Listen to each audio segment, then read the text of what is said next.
So here we are, Slippery Rock University, The Rock, here for the second time, and this time you're in this brand new commodity track thing. Well, first, introduce yourselves. All right. Hey, everyone. I'm Daniel Arnett, a student from Slippery Rock. I'm Kelly Smith. I'm a computer science student at Slippery Rock University. See, he added in the computer science I'm going to be graduating in May of 2014. Good. I'm Carter Danko, a computer science major at Slippery Rock University. I'm also a senior. I'm Dan Miller, computer science major, Slippery Rock University, also a senior, also graduating May of 2014. Employers, take note. Yes, Right? That's we're getting that in there. So tell us a little bit about Slippery Rock and the computer science program. All right. So Slippery Rock is a small university. It's one of the 13 state schools of Pennsylvania. It has about 8,000 students located about an hour north of Pittsburgh. It's in a small rural community. It's named after the town that it comes from. We get a lot of comments for the funny name, and it comes from the Slippery Rock Creek, which is nearby, and it's always the. Is there actually a rock?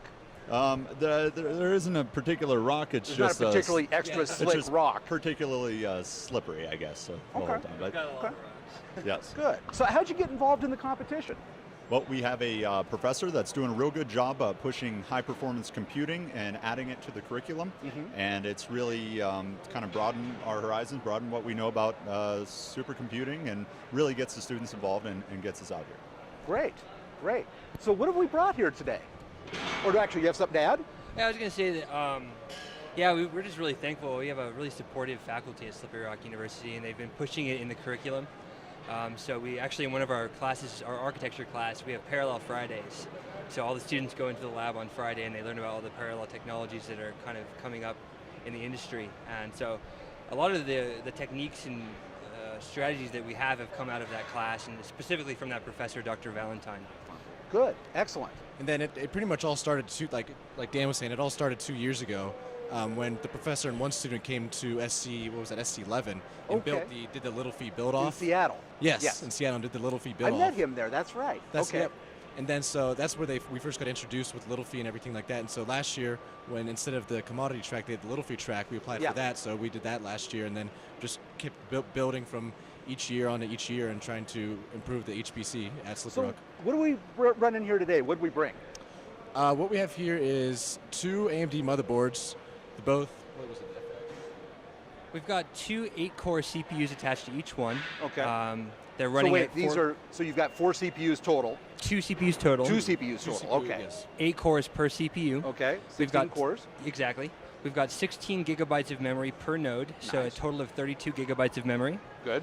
We're running 3 graphics cards per node, so a total of 6 graphics cards. Ooh. And these are the GTX 660 Ti from NVIDIA. That was on sale on Newegg because I think somebody else picked that up. Good price performance. It was, correct. So you're packing some serious acceleration here. Yes, yeah. We also feature state-of-the-art cooling systems on our I've cluster. noticed this, and let's get a shot of that. That's the, I believe that is the, what's the brand of the fan? I believe that's from Target. It's a That's Elasco. Lowe's. It's a Lowe's model. I like that because that's a little bit overclocked on the fan, the Lowe's model, which is nice. That'll help. And if you didn't have that, we melting down into just a small puddle of slag. We'd be roasting marshmallows on the front side.